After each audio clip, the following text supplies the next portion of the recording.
L'ego est au cœur de notre perception du monde et de nous-mêmes. Il façonne notre identité, nos pensées et nos actions. Pourtant, dans une démarche spirituelle, il est souvent perçu comme un obstacle à la véritable compréhension de l'existence.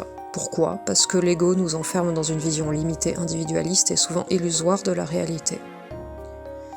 Alors, qu'est-ce que l'ego d'un point de vue spirituel ? Comment influence-t-il notre vie et notre manière de voir le monde ?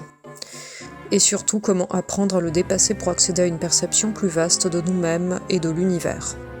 Dans son sens psychologique, l'ego est notre conscience de nous-mêmes, cette voix intérieure qui nous définit en tant qu'individus distincts des autres.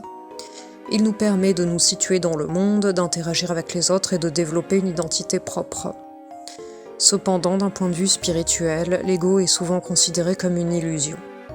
Une sorte de filtre qui déforme la réalité. Il nous persuade que nous sommes séparés du reste du monde, que nous devons nous protéger, nous affirmer, accumuler des possessions ou rechercher la reconnaissance des autres.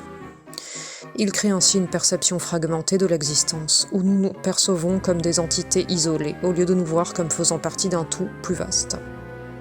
L'ego fonctionne principalement à travers le désir et la peur. Il nous pousse à rechercher le succès, l'approbation, le pouvoir ou la sécurité, tout en nous maintenant dans l'angoisse de l'échec, du rejet ou de l'imperfection.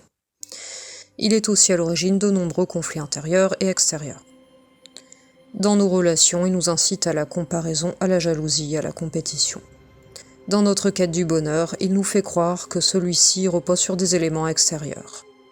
Réussite, richesse, image sociale, alors qu'il dépend avant tout de notre état intérieur.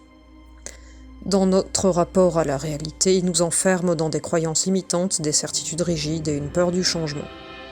En somme, l'ego est une sorte de programme mental qui nous maintient dans une illusion de contrôle et de séparation. Le paradoxe, c'est que vouloir se débarrasser de l'ego est encore un jeu de l'ego. En réalité, le but n'est pas de l'éliminer, mais de le remettre à sa juste place. Voici quelques pistes pour transcender l'ego. Observer ses pensées sans s'y identifier. Nos pensées viennent et vont, mais elles ne sont pas nous. Méditer, pratiquer la pleine conscience ou simplement prendre du recul permet de voir comment l'ego nous manipule et d'apprendre à ne plus lui donner tout le pouvoir. Cultiver l'humilité et l'authenticité. L'ego se nourrit de comparaisons et d'illusions sur nous-mêmes. Accepter nos failles, reconnaître notre interdépendance avec le monde et les autres nous aide à lâcher prise sur cette fausse image de maîtrise absolue. Expérimenter la connexion avec le tout, que ce soit à travers la nature, la contemplation, la spiritualité ou simplement le fait d'être pleinement présent, il est possible de ressentir une réalité plus vaste que notre petit moi.